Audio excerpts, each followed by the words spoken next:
Əziz tələbələr, belə bir sualla qarşınızda. Deməli, A ədədi B-nin bölünəni olarsa, Əçob AB üstəgəl Əbub AB-ni bizdən soruşur.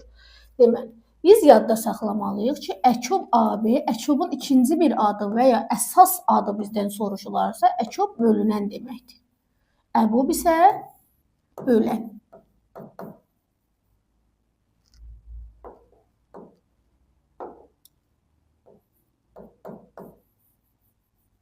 Əbub isə bölən demək. Bizə deyirsə, A ədədi B-nin bölünənidir. Deməli, bölünən hansı ədədimizdir? A. Əçob AB-nin yerinə biz A, bölən isə B ədədimiz qalacaq. Əbubun yerinə B yaza bilərik. Misalımızın cavabı A üstəgəl B olacaq.